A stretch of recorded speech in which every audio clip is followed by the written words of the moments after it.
that really I'll get better at my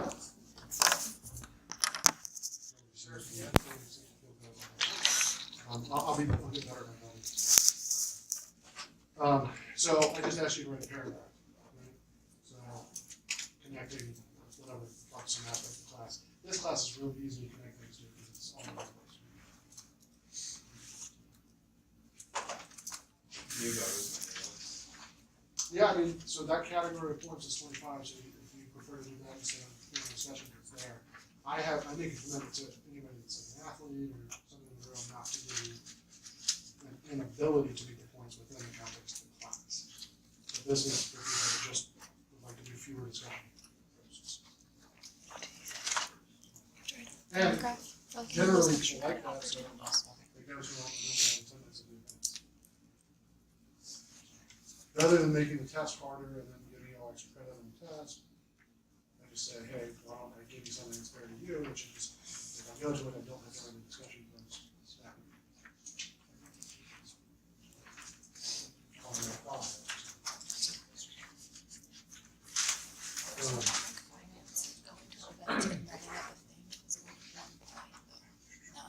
Okay, so we have quite a bit to get through, and I didn't get through all of it last so I apologize. But I passed out another handout. So, if you're offended by how many handouts I give, please register your complaint, but most people tend to like writing those. So hopefully this different presentation material will help. It's full adjustment on the top, full adjustment on the back. All right, so where we got to last class, we talked about managing. And so I think what we're trying to express is the difference between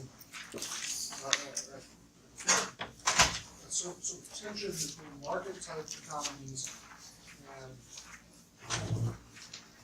and community. So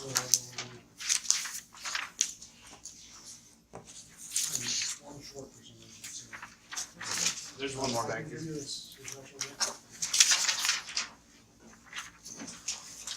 So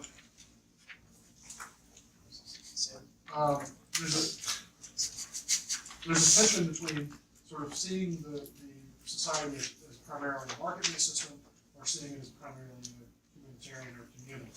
Right? So one thing that I'm trying to express throughout this whole lecture is the idea that we do see ourselves as various communities. It's just a matter of at what scale.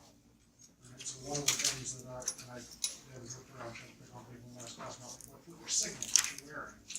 Right? So if somebody came to Creighton wearing a, I don't know, Marquette shirt, do you think they would feel comfortable doing that? Especially like during basketball season? Well, Marquette's doing better. Yeah, they are doing better, right? So would you feel like that was kind of an odd thing for somebody to wear a Marquette shirt? If I started wearing Clemson clothes instead of my Alabama ring, that would be kind of, you'd be confused by that. Right? So now is the time to get Alabama and it's not really as fun.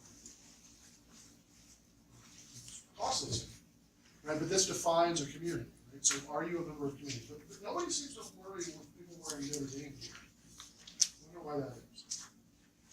I think we all sort of support Notre Dame. Born and raised, man. So it's a different thing versus Marquette versus Notre Dame. Right? You know, think about that just a little bit about how we define community. So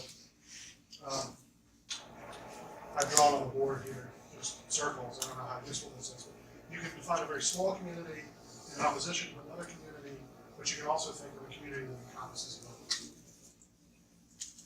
So one of the things we're trying to do is understand how the Hebrews define their internal community from what was external. Because there's a strong theme here, both with the Greeks and the Hebrew worldviews, of the community being very inclusive and exclusive. There's a border, there's a firm idea of where the inside group and the outside group is at. Nobody in this classroom has a facial tattoo. If you did, that's a costly signal that would signal you're part of a particular community. Right? They work, they're because they're useful to signal group belonging. That's an extremely costly signal. We talked about Sabbath in terms of if I see you in temple on Saturday, then I know that you're one of the group that's sort of committed. Meaning that I can trust you that if I help your family out during hard times, you'll also help my family out during hard times. So in the last week or so, several people from my local Sunday book club have stopped by and brought and taken some frozen entrees over because we just had a baby. So that's just kind of what people do, right? As a signal of community. But you got to show up. You can't just expect that other than the neighborhood. You have to go to the book club meetings to show that you're engaged. Right? So these are all different kinds. So I think you've got a whole spectrum from sort of wearing, the guy in the last class had a vintage bonds. Pretty cheap signal. That's not really giving a clear signal. All the way up to facial tattoo. Think that makes sense? Stronger signal, stronger defined boundaries. Okay, so what are the things that define being within the Hebrew community? I would say the Ten Commandments. And because I'm an economist and I believe in efficiency, I'm just going to give you a boil the Ten Commandments down to three. Three things. Respect tradition, don't murder, and don't break contracts. So if you owe somebody money, the easiest way to get out of it is to kill them, and then you don't owe them anything. So we're starting there. You want to eliminate the ability to murder. That's a fundamental problem with a contractual-based society. And what I mean by contractual-based society is I can form clear expectations of your behavior within limits. Right? And the better able I am to make choices about what I want to do, holding what you're going to do constantly, which is hard in human society. The more certain I am about what kind of things you can do, the better I can form decisions of my own. And so what I am proposing is that these 10 commandments can be read through the lens of an economist read the Bible as ways to sort of create property rights and clear ideas about what you expect other participants in your community to do. So I'm by no means saying that this has to be the only universal set of rules, but I want you to evaluate these 10 commandments through the lens of what are universal claims. And I think murder is the easiest one, right? Now, I have to be honest, murder is just unjustified killing, right? Illegal killing. So it's kind of self-referential. What we consider to be murder are the things that we can't justify. So I haven't really gotten out of, we haven't really made a universal claim. But you kind of get the concept. We all kind of know what murder is and why it's not allowable. So if we start there, then we can go to the other. All right, so I'll just read you the 10 commandments and you can see if I'm right that these basically boil down to those three. I'm the Lord your God, you shall have no other gods before me. This tends to go along with you shall not worship false gods. These are claims of tradition. Now, this is a fundamentally philosophically conservative statement. What I mean by that is it says, what philosophical conservatism, don't get confused by how people in politics use these terms. What philosophical conservatism means is there are inarticulate truths that we cannot put into direct statements. And if we can't articulate them perfectly, we're kind of stuck repeating the way we did it last time in order to capture those truths. And if we change too much, we will lose whatever that embodied truth is. Okay? So radical change undermines inarticulate truth that comes through tradition. So when I say in the Ten Commandments, there's lots of emphasis on honoring tradition, honoring God, honoring parents, things like that. That's what I mean. It's just philosophically conservative. It's the belief that truth exists in a realm that overlaps what is articulate and what is not. Another way to kind of phrase this is why honor your parents, right? If your parents tell you to do something, why should you do it? Because they're, is that kind of what you're doing? Yeah, you should do it because they said so, but why? There's an assumption in there that their version of what is in your best interest is either like yours or better informed than yours, right? So if you talk about parentalism or paternalism, this is someone has better information about what you want to do with you. So how many parents still buy the clothes? There's a lot in the last class, so either it's just some sort of break, right? Does it work? Do you wear the clothes they buy? How many people wear the clothes they buy? Okay, so that's a good, well-formed opinion of what is in your interest, right? Because you wouldn't wear it otherwise. So congratulations, your parents know you pretty well, know your tastes. If you feel the opposite about this, then you're seeing the problem with the preferences not being there. The idea is that through the tradition is informing what you ought to be doing, the parents are informing what you ought to be doing better than what your individual current set of knowledge is informing. Right? So nobody has a problem with seeing this as conservative. It's just I want to make sure that you're not conflating it too much with political charge. Okay. Shall not commit adultery, not steal, not lie, and respect property rights, or not learn to actually not want things that belong to others. Even better than respecting property rights, just don't covet. Okay? So this is firm boundaries on what you can do in order to have a clear expectation of what contracts are. I can't sell you something unless I own it. I can't own it unless I can keep you from having it. So if I walk away with water bottle, then everybody kind of has an instinctual reaction. We think that this is something that we have expectations over, that it's just not right. I do that. I'm still working on my example in class. It's still pretty. But if that instinctual reaction kicks in, then you've been enculturated to believe that certain things are outside the bounds of action. And this discussion goes everywhere, right? Like, I saw a student this past fall that came to visit for a seminar, and I gave him a hug, and I go, now you're an alumni, I can give you a hug. Because the assumption is, as long as that I am in any position of authority with respect to you, I shouldn't touch you. Which can be kind of weird sometimes when you break down into tears in an office because something's going on. I'll be like, consider yourself hugged.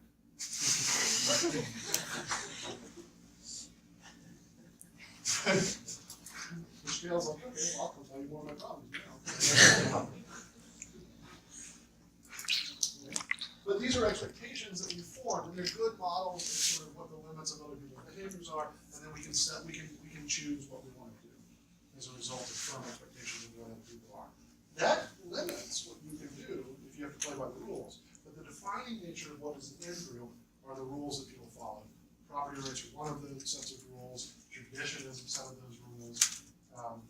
I have a feeling someone's going to write a paper this semester on the wall across the southern border and how that relates to property rights and rules and things like that. I'd be surprised, since that's such a hot topic, nobody makes that up. So there are ways to think about this, and we'll see other ways. We're going to be in the Hebrews and Greeks this week, and we're going to get to cosmopolitan ideas of trade and international trade and stuff by the time we get to first mechanicalism and then sort of the laissez-faire types in Adam Smith and classical school. So we'll see different takes on it. All right. So what I've written up here is what I call a growth model. This is the Y from macroeconomics. It's the output, expenditure, and income. Those three things were supposed to equal in your macroeconomic model. And so that's just a representation. So whatever is produced is also equal to what is consumed. That's the whole assumption of the Y. It's a function of capital, labor, and a vector of all other relevant factors. Right? The two main that we're looking at is capital and labor. So in a growth model, so here's my question. Why do we have so much stuff now as opposed to 10,000 years ago when agriculture first started? Second question, why did it take so long? First question, I just want to say, is just a function of you have 24 hours in a day. Maybe it takes you 8 hours to fish. It might take you less. It takes me 8 hours to fish with a stick. I'm going to find a forked stick. Right? I'm going to sharpen both points. I'm going to stand out in the surf and spear fish. Okay? I quit only when I have enough fish that feeds me for the day. Some days I'll get it done in 4 hours, including cooking and all that stuff, right? Some days I'll be really lucky, I'll get to fish early, and then I have leisure, right? It's a beach, after all. Why not lay around and hang out? But at some point I have a choice whether to consume another hour of leisure or to start making a fishing net. If I choose to make a fishing net, think about, once I complete the net, how much easier it will be to fish. I'll be much more productive. I'll get the fish reliably within a couple of hours. And then I'll have the entire balance of my day. I have 10 hours of daylight in a tropical climate to continue to either enjoy leisure or continue to make structures. So all you have to do really is read Robinson Crusoe to see this process. Right? So as you start accumulating capital, you get more productive, you have more time to either consume directly leisure or to produce additional capital. The more capital you have, the more productive you are, the wealthier you are, it goes on and on and on. So then the question is, if that's true, if that model works as a generalized form of what economy is, constantly creating this, what is capital? How many finance majors? Okay. For finance majors, this is just what we would call fungible capital, which is the money available for investment. I'm going to take it one step back. For econ, what we mean are tools. Anything that augments labor productivity, increases the productivity of labor. That's just my favorite phrase. It's like Pythagorean theorem. You just want to keep saying, like, augments labor productivity. If you go to grad school, you'll feel this way. If that sounds weird to you, don't go to grad school.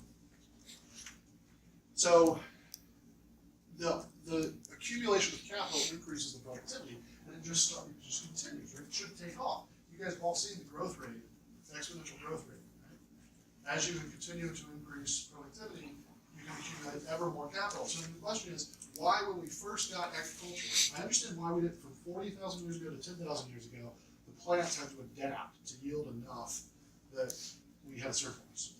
Right? So the initial grasses that just had a little bit of stuff at the end, that wasn't enough. You had to eat a whole lot. That took up a lot of time. More than to eat grinder, and it was pretty narrow. All right.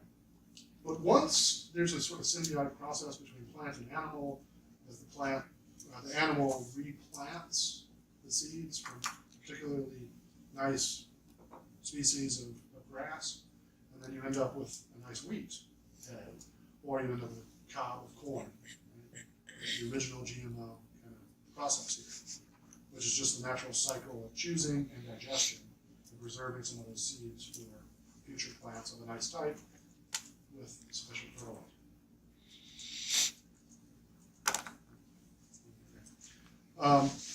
That process took from Homo sapiens is about 40,000 years ago. Apparently this process occurred naturally even without the development of agriculture in the Levant and the Fertile Crescent. You started seeing societies start to emerge even before civilization. But certainly, once we sat down and created cities and started accumulating surplus, this should have just happened, right? Boom, right? And every year, more capital. So what happened? So my attempt on that second page of your course packet is to tell you a possible story, a stylized story, a simple reason of how that process happened. So the reason we didn't use grow is 10,000 years ago. So it took up to 10,000 years ago to get agriculture, then it was another 5,000 years before the pyramids, and then it's, from there it took off a little bit more. But it wasn't until about 300 years ago that this sort of modern world that we think of, the industrial and the post-industrial world, really took off. So why did it take so long? So my primary candidates for this are slavery, war, and bad government. I define the distinction, the opposite of those, in the next column, which are liberty, peace, and good government. So slavery only makes sense to the extent that you can get more output. You can get this much output out of somebody, and they only require this much to eat. So you have to have a certain amount of capital and productivity before you can even get into slavery. So we don't see it until you have civilization advanced to a certain point. But then it seems to be pretty common, if not only for the reason that every time a society gets a surplus, they're open up for attack. Right? So this is where the war comes in. If I hear about Kale's tribe over across the mountain, they have a huge surplus, I can go over there and get it. Now if I take his surplus, he's going to starve, so he's going to fight. So anybody that resists, I kill, or try to, and anybody that doesn't resist, I can enslave.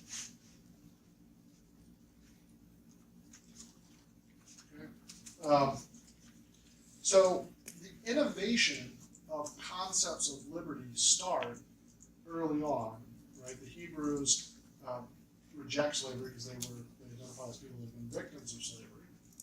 Maybe not in all forms, but progressively there's a threat of anti-slavery in the Old Testament. The Greeks have a much more nuanced view on this, which is you can't enslave other speaking people, but everybody else is okay. So where you see people making distinctions of who can you enslave and who can you not enslave, a lot of that comes from the Greek line of thought. That if people are barbarians, they're allowed to be enslaved. So these are different takes on the same question, but I think slavery is an innovation that comes from people trying to establish inequality, establishing hierarchy, establishing some sort of order where some people have a lot and other people have just subsistence. It's there. Concepts of liberty that come through Greek and Hebrew threads, even if imperfect, are something we want to explore as a way to allow people to innovate and accumulate capital. Right?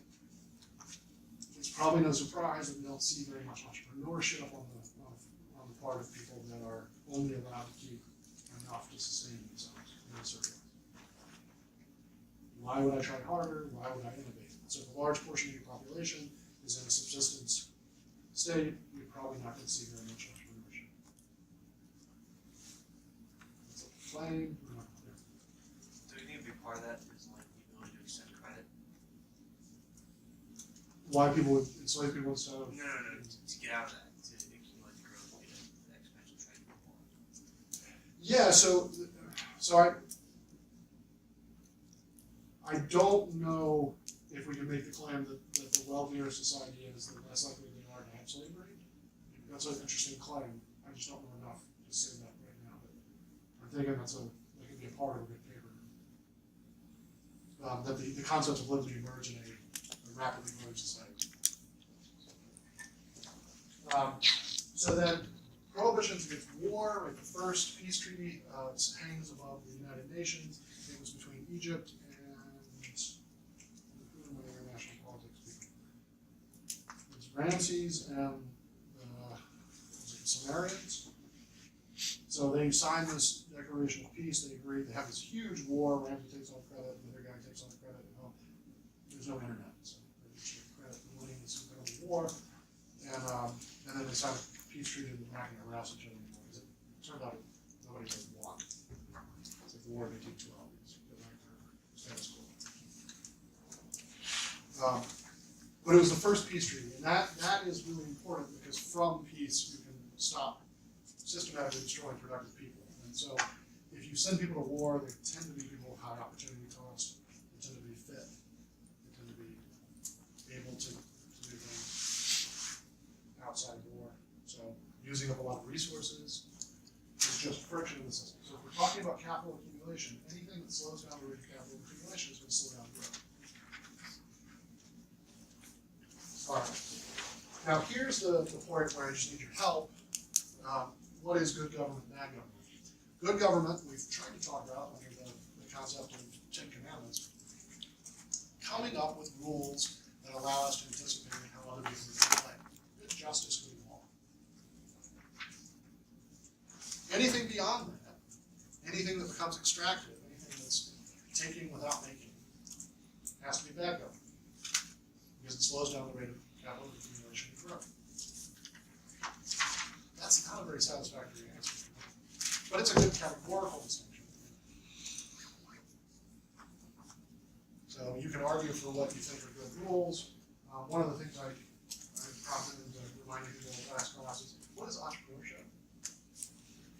What is, so my favorite story of entrepreneurship is Kenneth Cole taking his shoes to the New York Fashion Week, dressed up his van to look like a sandwich truck, drove in as a vendor, parked right outside of the venue that they were having a catwalk and everything in, and everybody came out at the end of that scheduled point, and he ripped down the sandwich signs, and it had his name there, and he handed out free samples of his shoes. And this is how he got launched into business.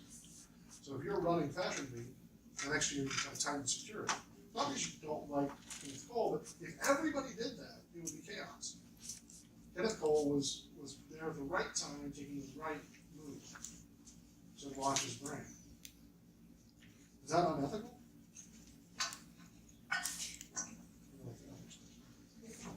Right? It's entrepreneurial because it acts within the constraints that have been specified in a way that's unexpected in order to gain advantage, right? Is that unethical? Sounds almost like the definition of unethical, but we had to maybe have a better definition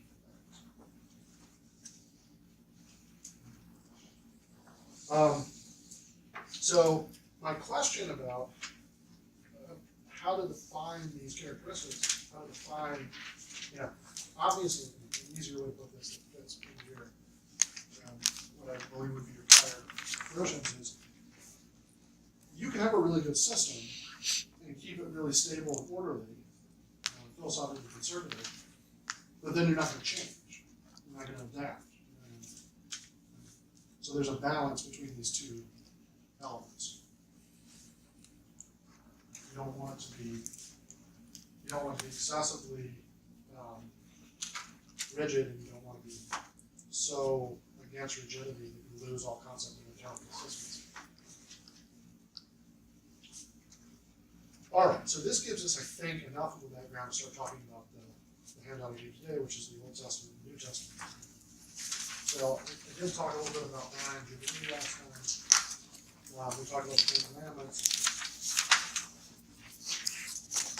One thing I should mention is that the first concept of harmony that we have in this course is being sort of in line with the will of God. Or if you don't like the spiritual connotation of that, natural law, or having a really well-formed legal system that takes account of all the things a well-formed legal system ought to. But if you get that right, then there ought to be a sense of harmony, right? There should be, people should sort of feel good about the society that they're in. It should be growing, maybe, depending on how you define this. And then there ought to be tangible benefits in this life. That's going to be an interesting question. Right? So I would say that even though manna is introduced in the story of the Exodus, that we very quickly turn, there's some other stories in the Old Testament, to sort of move away from the idea of sterile accumulation to an idea that nations are rewarded, kings are rewarded, and individuals are rewarded for making very prudential choices. So what is prudence? Well, in this sense, prudence has to be defined as exercising wisdom or judgment. Whatever the Greek word phronesis means, proper judgment. Exercising wisdom or judgment, often with regards to practical matters. So I think for our reading of things like Samuel and Kings and Proverbs, what we're going to look at is a system where prudence is very important. There are tangible rewards in this life for doing things well.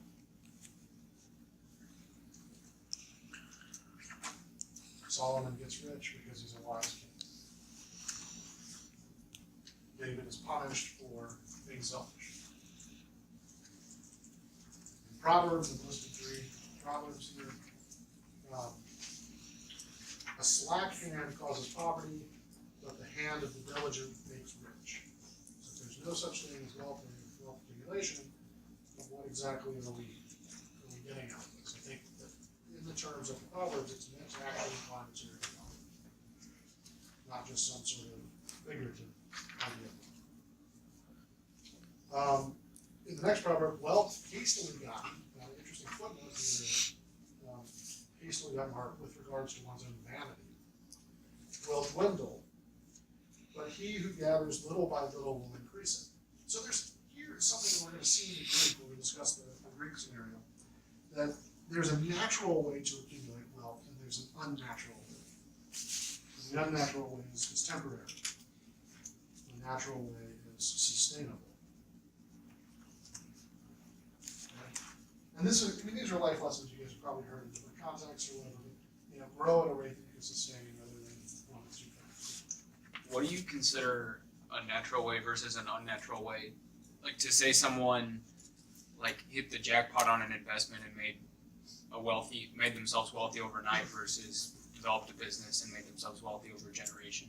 Yeah, so when we get into the Greeks, we'll have a very specific context for this, right? So in my understanding of this, there is a rate that is, there's a rate of growth, like a herd of sheep can grow at a certain rate, but it's not going to double in 1 year. So we know that when people hit the jackpot, as you say, and again, this is taking a wildly risky sea trip in a boat in ancient Athens and having it pay off. That's the same thing. They thought that was unnatural. They grew at a rate that could not be replicated in nature. Literally, it's limited by the bounds of what growth you could get from yield on a crop or increase in a herd of cattle. Which is an excellent question. We'll do a little bit more to pin that down. This is a point at which I'm flagging the distinction with how you get wealth, so that we can come back to that example.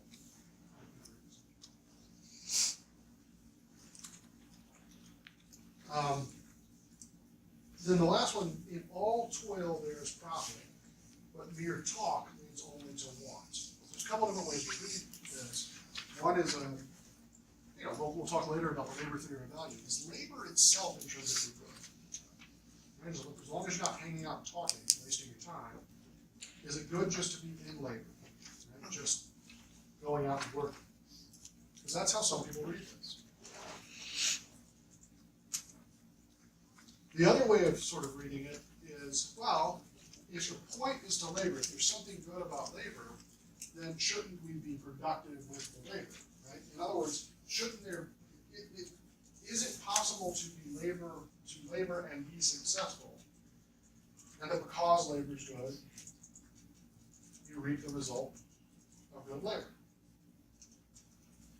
Right? This is the whole reason that people aren't idle, because they want to accumulate some sort of advantage to themselves. So, a couple of different ways to read this. Just think about how you're going to frame thinking of these problems. All right. So that's a really quick reading of the Old Testament. My main point is that prudence in the Old Testament is largely material, and the reason I'm emphasizing that is because I want to draw a distinction. When you flip the page over to the New Testament, one of the first things I'm going to tell you is that, we go back to this idea of sterile accumulation. Accumulation itself is sterile. And we're going to change the definition of prudence. Right? We're going to add something to prudence that wasn't in the Old Testament. So, what is prudence going to be? I think the New Testament has a different set of things. So, in other words, if prudence in the Old Testament is here, maybe we're trying to get a larger picture of what prudence is.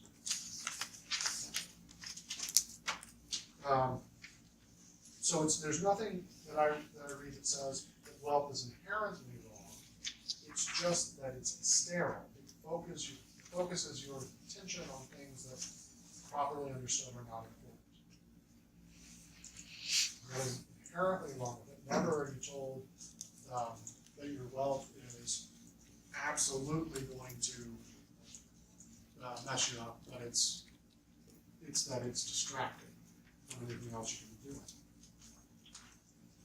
The desire to accumulate wealth is a problem. All right. So one of the important stories I think from thinking about the relationship between the Old and New Testament is feeding the 5,000. I would relate this to manna. What are we learning here? What is it about? The sense of focusing not on your anxiety about the present, but focusing on something else. You know, to fill that in. The same sort of parables or statements about consider the lilies and the birds of the field, they do not worry where it's coming from. This is a desire to focus on what is real or important and not the process of your insecurity or your own welfare. So I take from these things. So we've got stories about what Jesus did that sort of have tie-backs to the Old Testament. We also have 46 different parables in the New Testament. And surprising to me, and maybe it's just my bias, when I read them, they seem to have economic lessons in them. Whether it's about reaping and sowing, proper harvest, and what is prudential with regard to harvest. It's building on some fundamental insights that people have about economics and law and contracts and things like that, to then slightly turn the tables. It's building on an expectation that everyone who's being told the parables has a strong background in sort of basic economics and agriculture or law, or rules of the game. All right, so why use parables?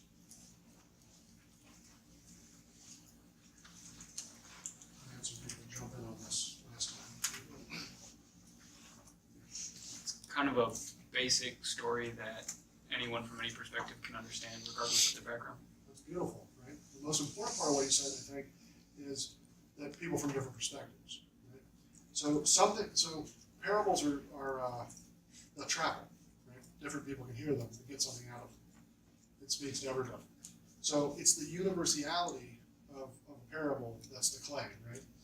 I think somebody said something similar last time. They emphasized, well, if I was going to make a religion, I would make sure it was applicable to a wide variety of contexts so that more people could adopt it. Yeah, same kind of notion, different way of thinking about it, but same essential insight. So it attempts to create universal rules. Now that means that they have to be able to be interpreted within any context. So if it's true and applicable to a vast variety of people, then it's kind of an interesting truth. Right? It's not a specific. So if God came down and lived among us, why didn't he just give us the rules? Why can't you just put it in stories? Well, because context varies. Everybody has to be able to accept the wisdom that's embedded. So I think it's an interesting claim because instead of just getting a list of rules, you get the requirement to understand stories to the point where you take lessons and draw lessons from them that are individually interpreted for a particular context. So I just wanted to point that out so you can think about it when we're applying this. All right, so the one that I'll spend the most time on is the prodigal son. Anybody just never heard of prodigal son before? Okay. So, you may not want to tell me. So I'll just give you the story in a nutshell. All right, so son stands to inherit from his father. The unfortunate thing about fathers is they hang out for a while, right? Even well for themselves. So it'd be better to have the money now than later, right? Do you guys relate to that? So what I always tell them, when I'm talking about life cycle hypothesis of spending, I always say, look, if you have the ability to take out a very large loan today, you're not fully maxed out on your student loans, and get a convertible, it seems like a really cool thing because you're never going to enjoy a convertible more today. More than you would when you're this age, right? Especially those of you that make good roll later in life. To have the wind blow through your hair, you have to have hair. So do it now, right? So this has got to be the thinking of the prodigal son, right? It's more fun to spend the money now. Why can't I have it now? All right, so he asks his dad. He says, "Look, Dad, I'm entitled to half your estate later, but I'd like it now." Strangely, the father says, "Yeah, okay." All right, so what does he do? Well, he leaves. We know he leaves the area because we know the main character is Jewish, and he goes to a place where he eventually ends up feeding the hogs, which has to be somewhere outside of Israel. They don't eat pork. So he leaves, he goes and he hangs out, and what does he do? Well, anybody with a lot of money has quickly realized you have more friends if you buy them drinks. Right? People like you a lot better than you're paying their bartender. Anybody experienced anything? Okay, so you tend to like people more than they pay you bartender. The problem is that this was a fundamentally bad mistake. He was a prodigal because he wasted his wealth, and he didn't do it in a way where he had friends at the end of it, right? I mean, when he ran out of money, he ran out of friends. If you're going to buy drinks for friends, you want the kind of friends that will still be your friends when you run out of money, right? He failed in this, so he ends up slopping the hogs. And this is a particularly insulting thing for him to do because he's sitting there and he's feeding hogs, which are ritually forbidden for him to eat or be involved with. They're unclean animals. And he's envying the food they have, which is better than the food he has. So he's come to a really low point, an existential crisis. And he says, "My father's servants have it better than I have it right now. I'm going to apologize. I'm going to go back. I'm going to apologize to my father and say, can I just be your servant? I've sinned against you and I've sinned against God. Take me back in." So he's got his whole apology planned. So he starts out, he goes home. His father hears he's coming, rushes out, doesn't even wait for the apology. It's important that he planned the apology, but the father doesn't even wait for his apology. He runs out, throws a robe around him, puts a ring on him, tells him to kill a fatted calf. And everybody forgets there's another part of the story, which is the brother, which is the one you're supposed to be focused on, because that's us, right? We're sitting there going, what? If you allow people to do this, everybody's going to do it, right? Like if you just get forgiven by your father, why aren't you all going out and spending money? How many people have credit cards for their parents? Right? You don't have to answer. Why don't you go out and knock it out? Right? You just ask for forgiveness.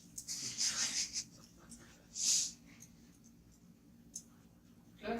We're supposed to react, right? If you're in the audience when this parable is being told, you're supposed to identify with the brother because it is violating every rule of good sense, every good rule of personal finance, every rule of law and justice. Right? It's fundamentally unfair. Okay? But the father responds not to everything society tells us, which is right, which if you abandon, like, good luck. I mean, society runs on the assumptions that the brother is making, not the father. But the father says, I have a higher duty. It's not prudential for me to ignore the relationship I have with the son. Right? And that's where we add some other element of prudence that I don't think shows up in the Old Testament. Right? It's this transcendence, right? And it's this idea that there's something beyond just the material world. And we are responding to that. So somebody asked for clarification last time, and I kind of played around, so I think I came up with a way to do this, right? If you have this world, 70 years or more, hopefully, right? You have this world, finite space, you have afterlife, right? Infinite. Would you rather have $1 million in a finite time period or $1 forever?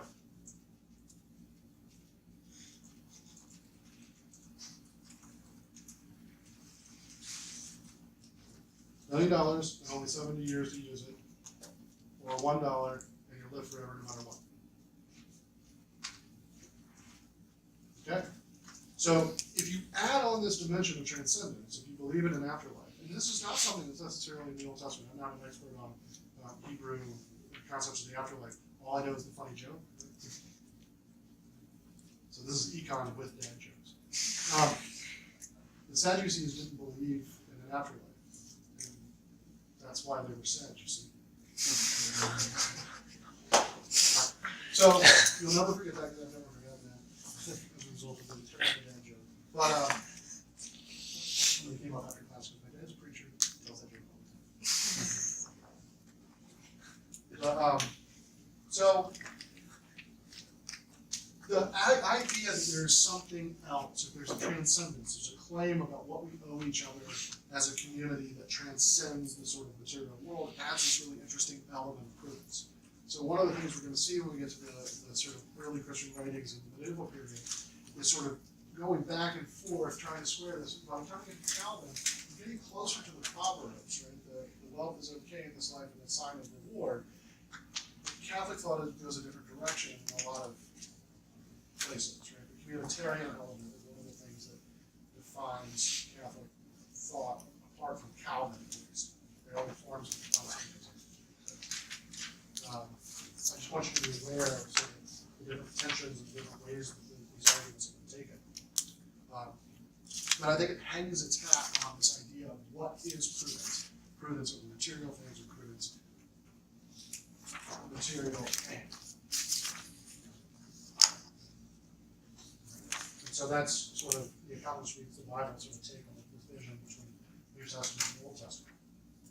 We are not then, even though it seems like the easy answer is to focus only on eternity, we're not released from our obligations in this life. So I think a lot of the other parables speak to the obligations that people have in this lifetime and how to reconcile and meet those given this additional prudential consideration. The last thing I'll really hit on the New Testament discussion is the corporate nature of community. And this seems a little tangent. By corporate, it should be body, right? So when you're told about the fruits of the Holy Spirit, you're told that some people have the ability to speak in tongues, other people have the ability to interpret. That's interesting, right? Why would you want anyone speaking in tongues if nobody can interpret? And they're different. It takes different kinds. So there's necessarily a trade implied. So when economics is good, here's my claim, I want to make sure I'm clear on what I'm saying. When economics is good, it has this principle of exchange as uniting rather than dividing. It has this concept of making a corporate or a communal existence better. I'll point this out in the Greek stuff as well when I talk about catalaxy versus economy versus chromatistics, which are different ways of thinking about the economy.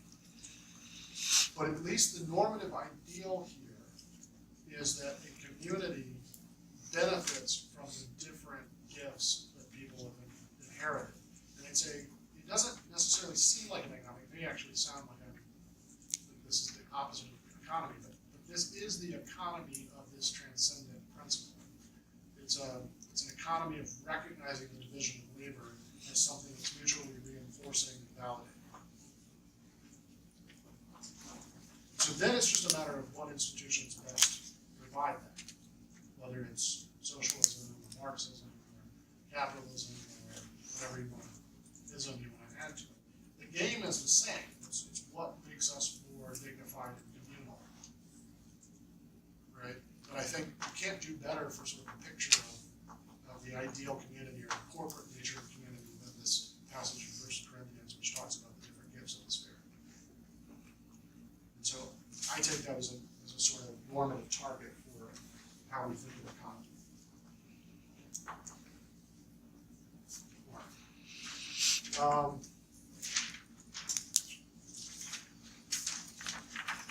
So we're going to start talking about Greek thought.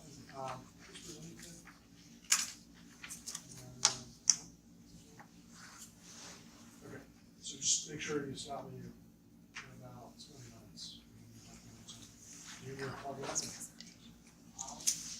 I would advise people not to plan to do this, but it tends to take anywhere from 2 or 7 minutes to pull your presentation up. So I would just strongly recommend if you have only 2 minutes, just grab and read fine with that, let's do that. So we're going to start with talking about Athens. One of the things I want to make sure that you understand about Athens is, going back to this graph, Athens is defining an ethic or a virtue based on its city identity. Right? There's a big temple in the Acropolis. It's got Athena in it. She's really important. They named the city after her. This is not sort of a cosmopolitan worldview. This is reinforcing a very particular way of thinking about the world. They're not Sparta. In fact, one of the biggest threats from engaging in trade is that you start trading with other people like Sparta, and you become more like them, which is considered a bad thing. So you may see strands of this today, but this is the extreme example. Right? This is a worldview which really wants buy local on all margins, right? And so trade is only tolerated to the extent that it can be done without corrupting the values of the state, the national identity. In this case is Greek, but more to be authentically Greek, you have to be authentic. They're a merchant class, a merchant city. They're trading a lot, but they care a lot about this. I'll give you an example of them caring a lot about this. There's a series of writings called on the Peloponnesian Wars by Thucydides, and its hero is Pericles. Have you ever heard of either Thucydides or Pericles before? Yeah, so this is good. I can't put it at the top of your to-do list, but it should be on there somewhere, right? So when you everything else done, you should read it, right? Yeah, it's good. It's worth it. It's why people talk about it. I just don't know how to get it at the top of your to-do list. You got plenty of other stuff to do. It's a worthy endeavor. So this whole story extrapolates the identity of the personal virtue of Pericles to Athens and tells a narrative about, well, it didn't quite go the way it was supposed to go. So then the question kind of goes back to whether or not Pericles was a good leader. Because as an exemplar, as the true Athenian, he didn't make the leading happen the way it should in order to preserve Athens. So it's a whole question about personal virtue versus this. And we talk a little bit about this with the kings in the Old Testament and nations sort of responding to it's almost a judgment of the gods if you succeed on the battlefield, that kind of stuff. It goes all the way down to the personal virtue of the leader. So what makes someone a good leader is that they run a plantation, a homestead, an estate well, and then that justifies their right to vote in city-based politics. And that's the limit. There's no cosmopolitan state, there's no federal Greek state, there's no sense of universal membership in a European community or anything like that. In fact, you can enslave people that aren't Greek, so this is sort of anti-cosmopolitan. Okay. So the personal virtue of leaders will follow us all the way through our discussion next week about the ancient regime, all the way through to Louis XIV and Sun King. If the leader is personally virtuous, then the nation will be successful. We have to develop this argument because without that, we can't understand how radical the claim economics is by finding value outside of this personal virtue regime of the national identity. Value comes from somewhere else. So we have to first sort of develop that, which is why I'm talking about Pericles and Thucydides. Why is Athens particularly important? Just like with the discussion of Hebrews, we are largely descendants of these ideas in ways that we're probably not even aware of fully. So these are models or simplifications of the complex reality. Remember I talked about that phenomenon, right? We're taking the actual real world and simplifying it in a lot of ways. These simplifications have legacies and the direct cultural inheritance that we have. So we need to understand them so that we can see where they keep cropping up. We can also see where people are starting to push back on them. So one of the first things that that we have to understand about the Greek city-state is that it's extremely hierarchical. I've alluded to that with the discussion paradigms.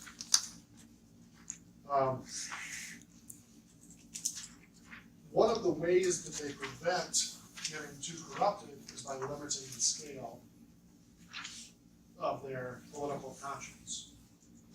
Another way they do this is by making a distinction between slave and masters.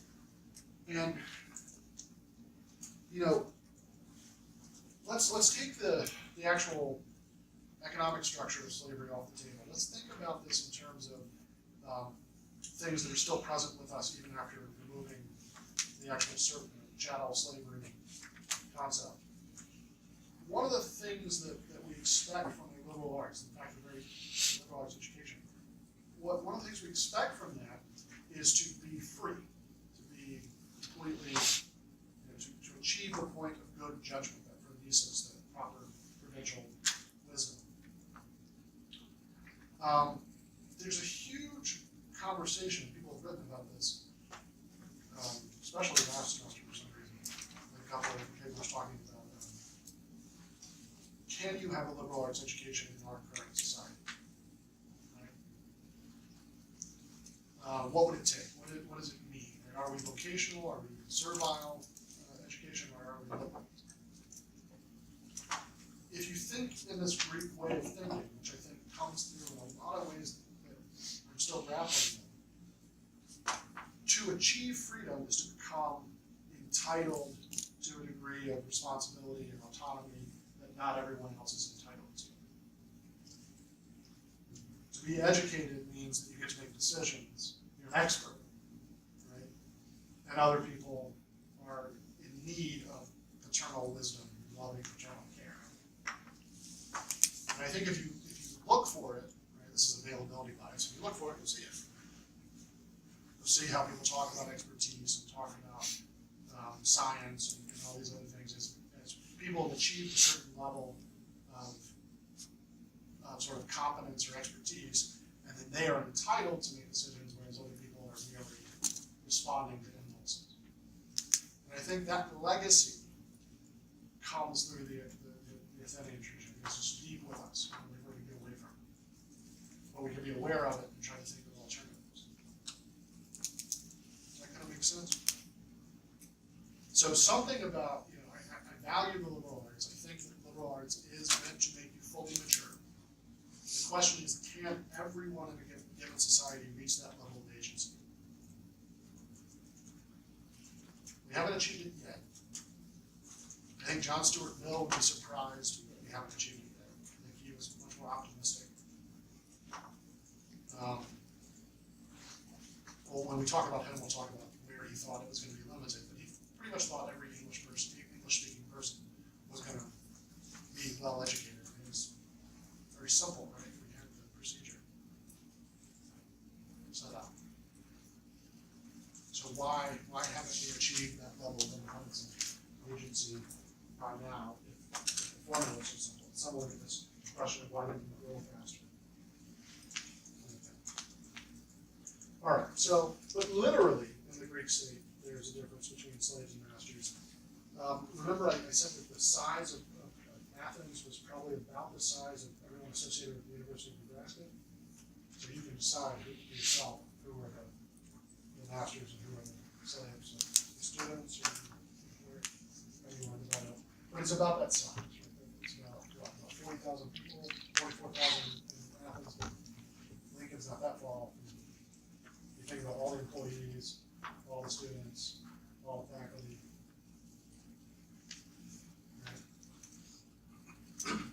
Around that. I'd be surprised if it was much off. So a large state school, or a major state school in the state, is going to have about the size of that. And you think about the governance of that university institution as opposed to the governance of the state, which is more closer to 2 million, or the nation, which is what are we up to? 335 yet? It's hard because some 10 million or so are undocumented, so you gotta decide how you can count that.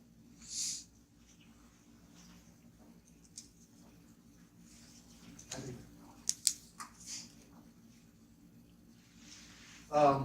So, you know, these different scales of decision making are going to impact how you think of both your political society as well as your economy. All right. So, one of the things that the tensions that I'm thinking about is how do you best establish this harmony one of the themes that I talked about in the course, harmony. Is it best preserved through making sure that everybody coheres to a central set of virtues? An Athenian is Athenian, authentically Athenian. All Athenians are authentically Athenian. Or is market, is the opportunity to organize based on trade, is that something that allows for an alternative? The Athenians, Aristotle in particular, articulated very well how corrupting trade could be.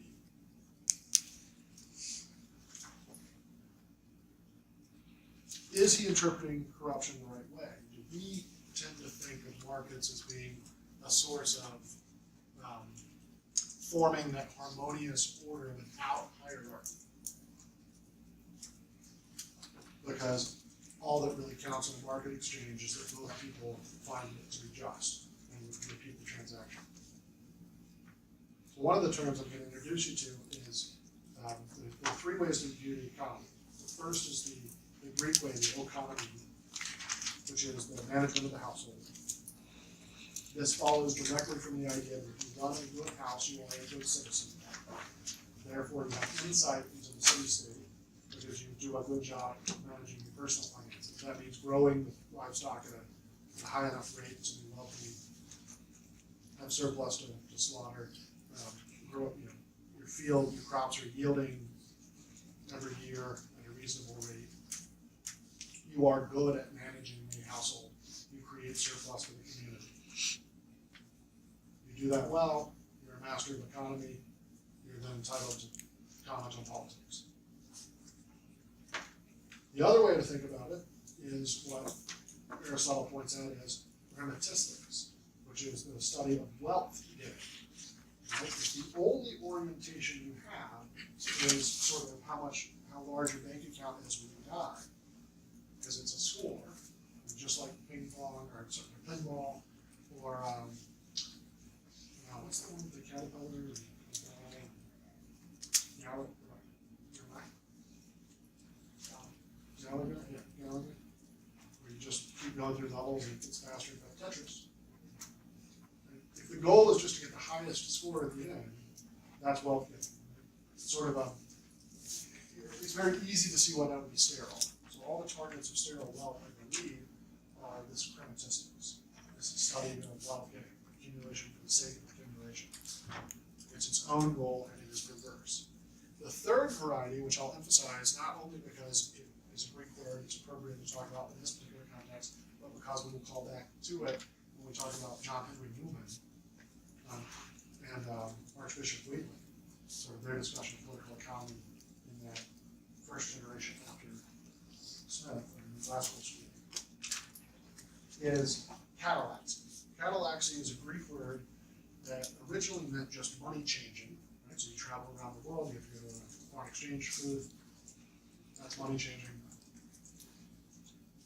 But at some point, the word took on a new meaning, which was turning an enemy into a friend. Right?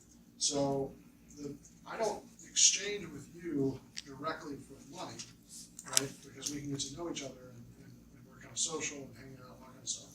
But if I don't know someone and I still treat them well because I expect to interact with them in the market exchange, I kind of get to know them and I start to understand something about them and they become friendly and I become closer in social space to someone after I've exchanged with them in the market.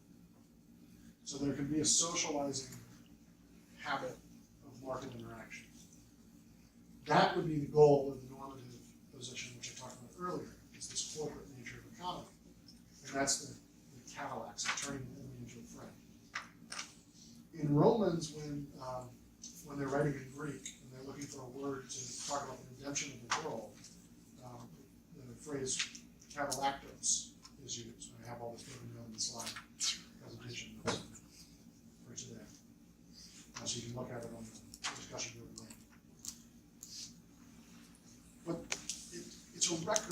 So a reconciliation or bringing back into proper proportion.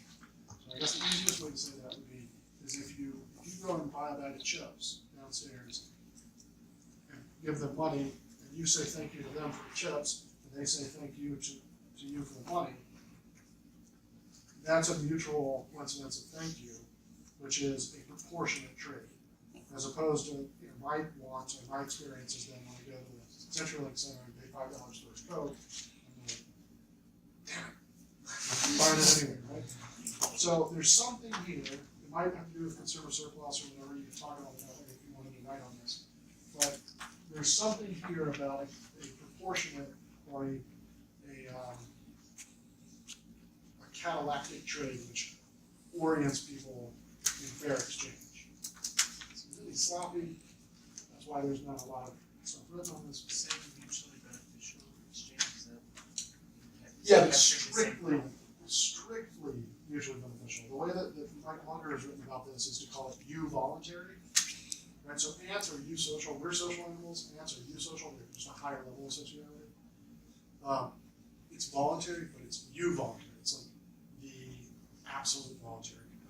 Right, so when I say to you that people choose to work in sweatshops because they don't like starving to death, I'm talking about voluntary trade. Nobody's holding a gun to their head. But they die if they don't do it. That's not fair to call that voluntary. Or you can call it voluntary, but then you need another level of voluntary to talk about real voluntary. Okay, so we're not at that. So catalexy requires that you volunteer to give us money. Whereas just economy would not. It's just management of the household. That makes sense? It's a good place to end. I'll let Jim take the balance.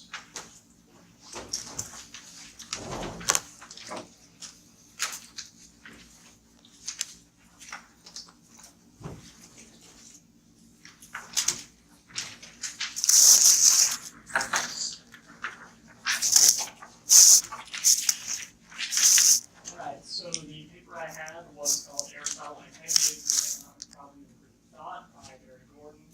So the summary of that is that Gordon says that a lot of people pay deference to Aristotle as one of the predecessors of modern economic thought.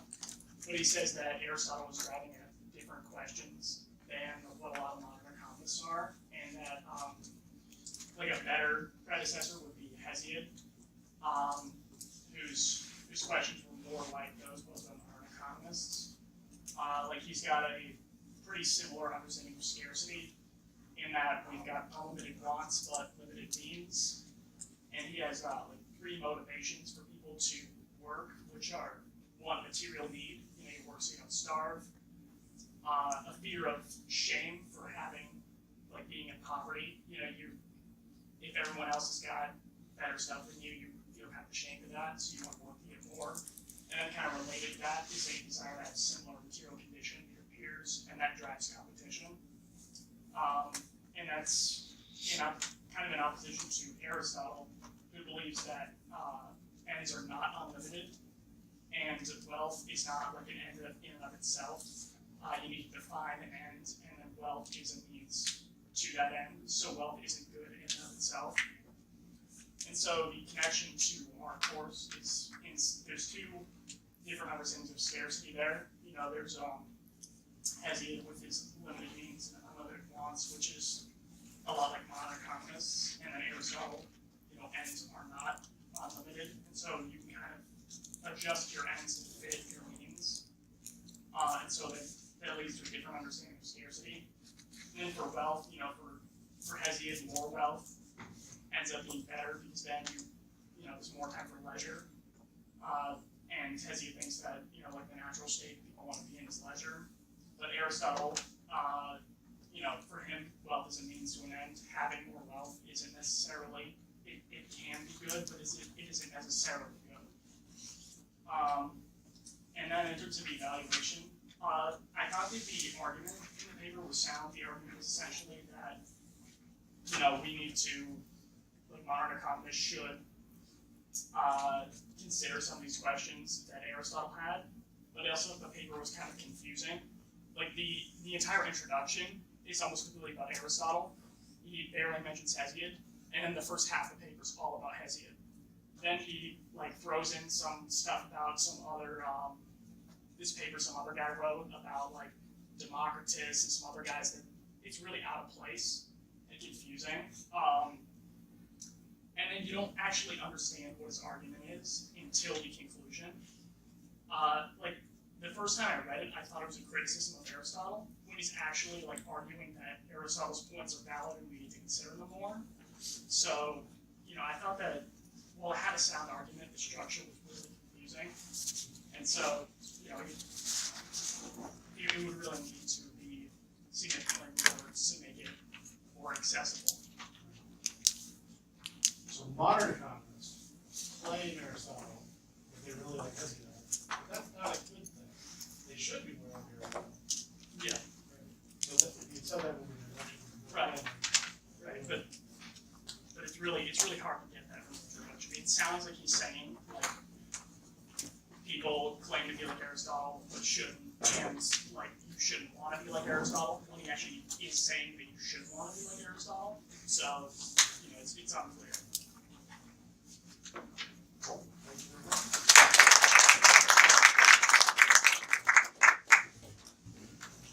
That's not bad. Actually, do that. All right, team, I'm gonna